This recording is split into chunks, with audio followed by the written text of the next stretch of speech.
ಮಾಡಕ್ಕೆ ಬರ್ತಿದ್ದಿಲ್ಲ ಅವ್ರಿಗೆ. 2D ಮಾಡಿದ್ರು, ಅದು ಮುಸಲ್ಮಾನರ ಹಕ್ಕಿನ ಕಸದೇನು ಕೊಟ್ಟರಿಲ್ಲ.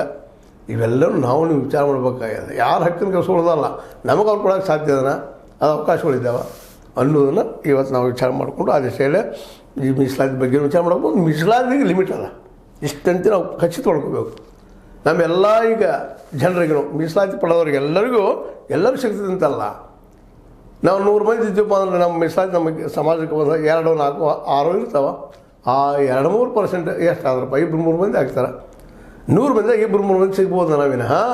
296-97 ಜನ ಹೊರಗೆ ಇರಬೇಕಾಗ್ತದೆ. ಇದ್ರ ಮತ್ತೊಮ್ಮೆ ಚರ್ಚೆ ಮಾಡೋಣ ಅಂತ ಹೇಳ್ತಾ ಇವತ್ತು ಪಂಚಮಸಾಲಿ ನಮ್ಮ ಜನರ ಒಂದು ಪಾಪ ಅವರು ಎಲ್ಲರೂ ಟೂ ಆಗಲಿ ಅಂತಲೂ ಕನಸಿನಲ್ಲಿದ್ದಾರ.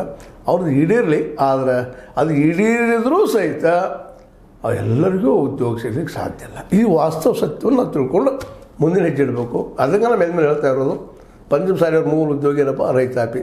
ಆ ರೈತ ಬೆಳೆದ ಬೆಳೆಗೆ ಬೆಲೆ ಸಿಗಬೇಕು. ಅಂದಾಗ ಖರ್ಚು ಮಾಡೋಕ್ಕೆ ರೊಕ್ಕ ಇರ್ತಾವೆ, ಬೆಲೆನೇ ಸಿಗೋದಿಲ್ಲ. ಅದಕ್ಕೆ ಕಾನೂನು ಮಾಡೋದು ಸರ್ಕಾರ ಮಾಡ್ತಾಯಿಲ್ಲ. ಇದನ್ನು ಪ್ರಶ್ನೆ ಮಾಡಲಿ ಅಂತ ಹೇಳ್ತಾ, ನಿಮಗೆ ಲೈಕ್ ಆಗಿರ್ಬೋದು, ಲೈಕ್ ಮಾಡಿ, ಶೇರ್ ಮಾಡಿ, ಕಮೆಂಟ್ ಮಾಡಿ, ಸಬ್ಸ್ಕ್ರೈಬ್ ಆಗೋದು ನಿಲ್ಲಿಸ್ಬೇಡ್ರಿ. ಯಾಕೆ 60 ನ್ಯೂಸ್ ಆಗ್ತದೆ, ಸತ್ಯದ ಕೈಗಿನಲ್ಲಿ ವಂದನೆಗಳು.